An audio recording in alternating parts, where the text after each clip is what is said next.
seeing things differently is very important. What matters is how you see the perspective. I like to, compare the photographer with a painter artist. It is perspective and the vision that matters. It is an illusion that photographs are made in the camera. They are made with the eye, the heart, and the head. Clicking the moments of life. And to walk us through that, I'm pleased to introduce Salonee Jain, an international award-winning photographer and educator who is known for her amazing series of work on Mumbai's Ganesh Chaturthi Visarjan.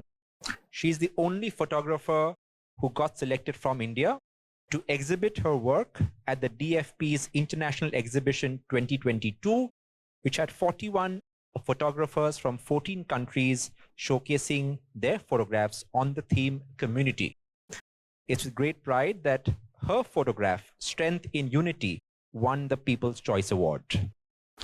With her portraits, she is an expert at capturing emotion, and this workshop is all about that.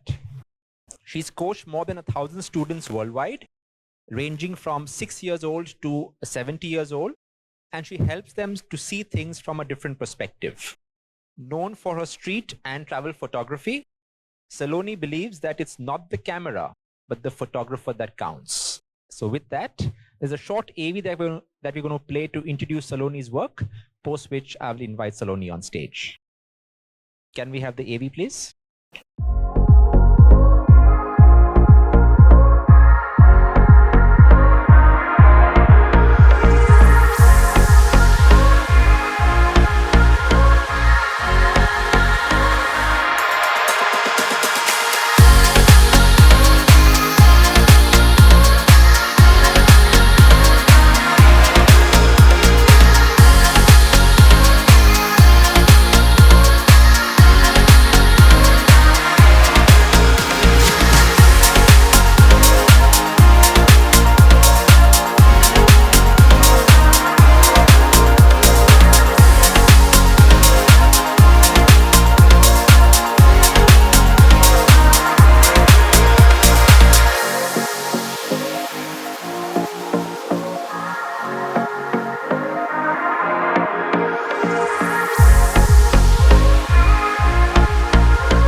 So like Jimmy said, seeing things differently is very important for entrepreneurs, businessmen, artists, every one of us. You have to write a report. You have to study the market. How do you see things differently is what we're going to see. I talk less as a presenter, which basically means I'm going to ask a lot of questions. So what do you think is the difference between taking a photograph and taking a picture? I'm going to show you a photograph.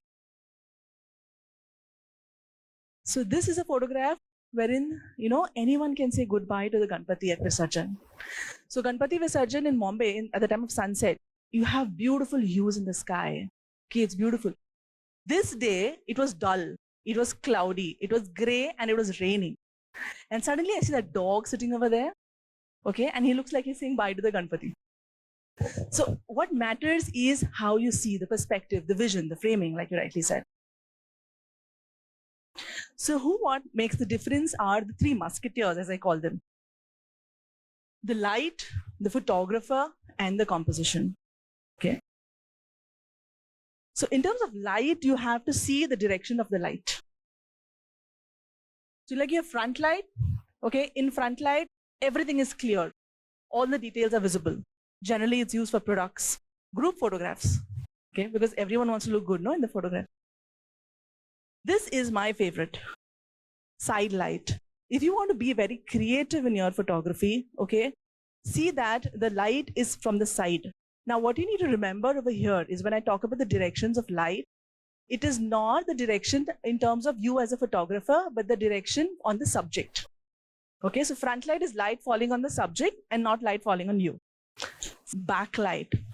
Think about it. You don't get to see the details, but you get to see the form. Sometimes we get these photos by mistake also, We don't realize where the light is, and we have our family standing over there, and suddenly we realize everyone is looking dark and black. But you can make a conscious effort over here in terms of observing the light. Okay. The best way to observe light is observe where the shadows are. Okay. If you get to see the shadow, you'll come to know as to which direction the light is. The other thing about light, okay, look at this. Simple photograph of side light. This is a silhouette. You can also see his fingers. Yeah, it's a fisherman from Goa. Yeah.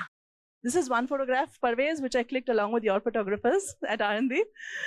Okay, very, very different perspective. This is called a zoom burst effect, which is done on the DSLR. Again, front light, top light actually. The other thing you see is power of light, okay? Is it very harsh? Is it very soft? If you want to click a photograph of your family, okay, or maybe you're get together for business and you go for a party, okay, you go for an event, okay, and you want to click good photographs of all of you, then you need to have soft light because your skin looks better in soft light. So look at this one. The diya light is lighting his face. See, this is harsh light. So the skin doesn't look that good. So what do you do when you go on a travel or a vacation? If you're having harsh light, don't stop clicking photographs. Just go and sit in the shade. Yeah, that's what I've asked the child to do. That's easy. So a lot of people ask me this. They're like, all this yarn on light is fine, but you come to the point, okay, which is the best light to shoot a good photograph? So light is light at the end of the day, and it really depends on what you capture. So if you're going to capture an architecture or monument, afternoon is the best time because you have lots of light coming in. Okay. Whereas if you're clicking portraits of yourself, of your family, then morning or evening light, the sunset, sunrise time, which is called the golden hour, that's the best time. And of course, like I said, it depends totally on what you want to click. The second musketeer is the photographer. Okay. I like to, compare the photographer with a painter artist. A painter artist does not just get a canvas, splash the planes and thinks, okay, what is going to happen? No. He or she stops, thinks, visualizes, and then clicks, right? So that's what we need to do as photographers too. We need to have a vision. What is it that you want to capture? Okay, you don't take your phone and just capture. You stay, you observe, and then you capture. This is one of my award-winning photographs captured at Girgaon Chapati in Mumbai. Mumbai is known for its skyscrapers, yeah? And here you can get to see in the photograph that the Ganpati is way bigger than all of them. Yeah, and you can see the people saying bye.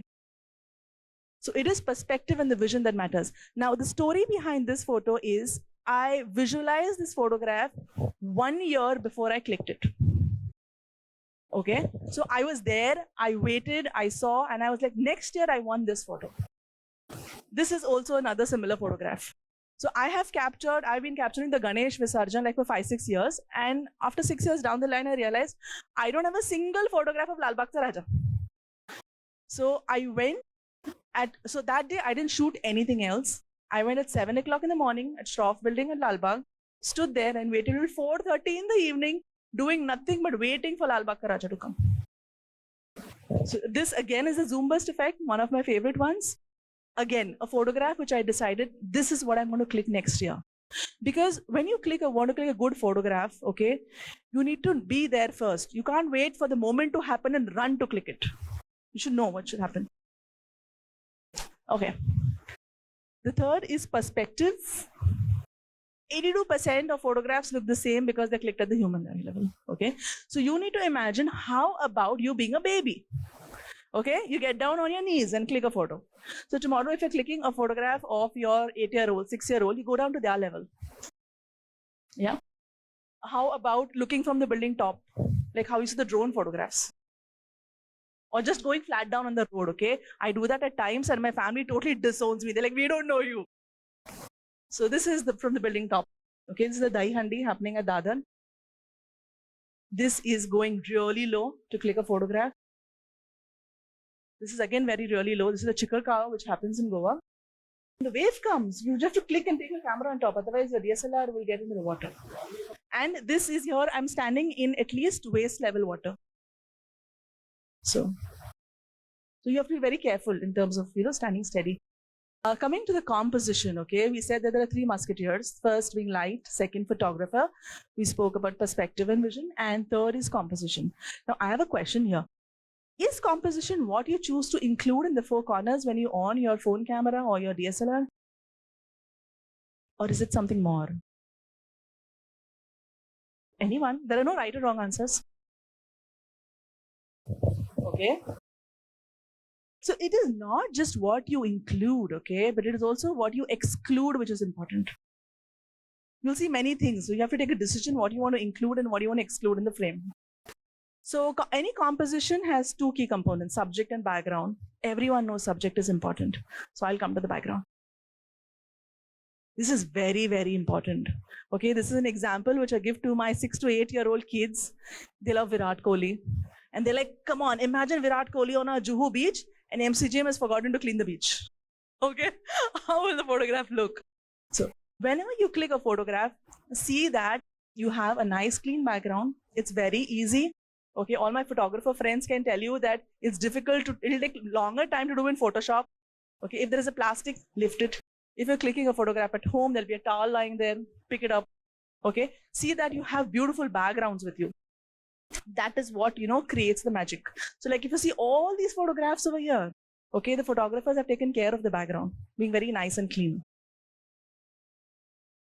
Okay, coming to the end of my presentation, before I take any questions, I'm going to tell you one magic formula. Okay, you can keep it a secret.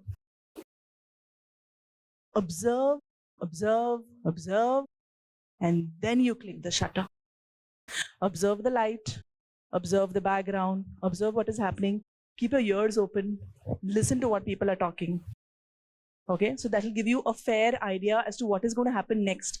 As a photographer, you need to know like your child is going to run now. Okay, so you're ready there. Okay, or this is going to happen. So like how we predict things in the market, right? We know the shares are going to go up and down. So as a photographer also, you need to predict things. Now, all my presentations, I like to end with a food for thought. Okay, before opening it for question answers. And this is one of my favorite quotes. It is an illusion that photographs are made in the camera. They are made with the eye, the heart, and the head. It's okay? So it's not the camera which matters. This is the last slide.